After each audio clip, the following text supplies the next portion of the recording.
Hello media கிரிக்ஸ் viewers, உங்கள் எல்லாருக்கும் ஒரு பெரிய வணக்கம். இன்னைக்கான வீடியோ என்ன அப்படின்னா, ருத்ராஜ் ஹைக்வாட். நிறைய பேருக்கு ஒரு மிகப்பெரிய டவுட் வந்து இந்த ருத்ராஜ் ஹைக்வாட் மேலே வந்துருச்சு.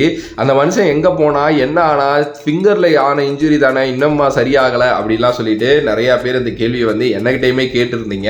ஏன்னா ரீசெண்ட் டைம்ஸில் அறிவித்த இங்கிலாந்து டெஸ்ட் ஸ்குவாடில் அவர் ஒரு பேக்கப்பாக கூட எடுக்கலை.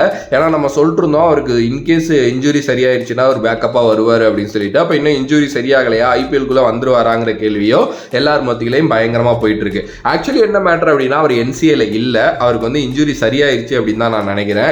இப்ப இருக்கிற ரிப்போர்ட்ஸ் படி தீபக் சகர், குருணால் பாண்டியா, இஷான் கிஷன் இவங்களாம் தான் வந்து பாத்தீங்க அப்படின்னா என்சிஏல இருக்காங்க அப்படிங்கிற நியூஸ் வந்துகிட்டு இருக்கு. ருத்ராஜ் ஹைக்வாட் வந்து பாத்தீங்க அப்படின்னா என்சிஏல இல்ல, அவர் ரொம்ப ஃபிட் தான். ஆனா அதுக்காக அவர் ரஞ்சு வந்து பாத்தீங்க அப்படின்னா இன்னும் ஆடல. ஏன்னா நான் எக்ஸ்பெக்ட் பண்ணேன் அவர் ஐபிஎலுக்கு முன்னாடி ரஞ்சு ஆடிட்டு வருவாரு அப்படின்னு சொல்லிட்டு. ஆக்சுவலி என்ன அப்படின்னா, நான் கொஞ்சம் வெப்சைட்ஸ்ல எல்லாம் படிச்சப்போ வந்து ருத்ராஜ் ஹைக்வாட்டோட ஃபிங்கர் இன்ஜுரி சரியாயிடுச்சு, பட் ஸ்டில் அவர் வந்து கொஞ்சம் ரெஸ்ட்ல இருக்காரு. இன்னும் வந்து பாத்தீங்க அப்படின்னா ஆக்ஷனுக்குள்ள வரல, இவன் தோ நெட்ஸ்ல வேணா ஆடிக்கிட்டு இருக்காரு அப்படிங்கிற மாதிரி தான் வந்து போட்டிருக்காங்க. ஏன்னா அவருக்கு கொஞ்சம் சிவியரா தாங்க அடிபட்டிருக்கு. நம்ம கூட ஏதோ ஒரு லேசான அடி அப்படின்னு நினைச்சோம். ஐ திங்க் வெப்பு கட் ஆயிருச்சுங்கிற மாதிரி நியூஸஸ் நான் படித்தேன். இன்ஜுரியோட சேர்த்து வெப்பு கட் ஆயிருச்சு. அதாவது வெப்புனா ரெண்டு விரலுக்கு இடையில ஒரு இது இருக்கும், பார்த்துருக்கீங்களா? அந்த இதுன்னு நினைக்கிறேன். அது கட் ஆனிச்சுன்னா ஆப்வியஸ்லி 2-2.5 மாசம் ஆயிரும் அது சேர்ந்து வர்றதுக்கு.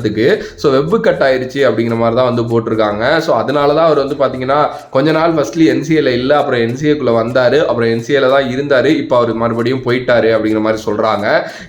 ஐபிஎலுக்கு அவர் ரொம்ப இம்பார்ட்டன்ட். அண்ட் ரீசெண்ட் டைம்ஸில் பிசிசிஐ வேற ஒரு விஷயத்தை அறிவிச்சிருக்காங்க, ரஞ்சி டிராஃபி விளையாண்டோம் கண்டிப்பாக ஐபிஎலுக்கு முன்னாடி அப்படிங்கிற மாதிரி அறிவிச்சிருக்காங்க. அந்த லிஸ்ட்டில் ருத்ராஜ் ஹைக்வாட்லாம் டெஃபினெட்லி இருப்பார். இன்கேஸ் அவருக்கு இன்ஜுரியாக இருந்துச்சுன்னா மட்டும்தான் அவர் விளையாட முடியாது.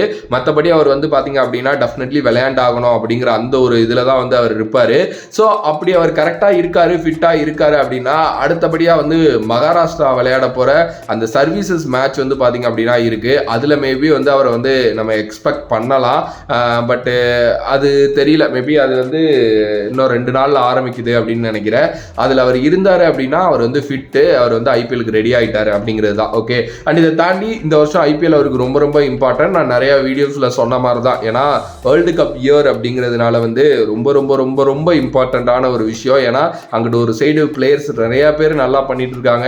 ஒரு பேக்கப் ஆப்ஷனாவது கூப்பிட்டு போங்கடாங்கிற அளவுக்காவது இவர் நல்லா விளையாண்டாகணும் அப்படிங்கிறது தான் நான் சொல்லுவேன். ஸோ பார்க்கலாம். ஏன்னா டக்குன்னு வந்தாரு, பெருசாக சூப்பர் ஸ்டார் பிளேயராக மாறுவார் அப்படின்னு யோசிச்சோம். Still he is in the radar, அதில் எந்த ஒரு டவுட்டும் இல்லை. பட் ஆனால் சில இன்ஜுரிஸ் அவரை ரூல் பண்ணிக்கிட்டே இருக்கு. ஏன்னா ஒரு சீரீஸ் நல்லா ஆடினார் அப்படின்னா இன்னொரு சீரீஸில் இன்ஜுரி ஆயிடுறாரு. அப்படி இருக்கக்கூடாது ஒரு பிளேயர். ஏன்னா அப்படி இருந்த நிறையா பிளேயர்ஸோட கெரியர் என்ன மாதிரி மாறி இருக்குங்கிறத நமக்கு வரலாறு சொல்லும். ஸோ டெஃபினெட்லி அதெல்லாம் சரிப்பட்டு வருவாருன்னு நினைக்கிறேன். பாப்பா வெயிட் பண்ணி. அண்ட் உங்களோட கருத்து இதை பற்றி என்ன அப்படின்னு சொல்லிட்டு மறக்காம கமெண்ட் பாக்ஸில் கமெண்ட் பண்ணுங்க. If you like the video please like, share and subscribe to நம்மளோட கிரிக்ஸ் சேனல்.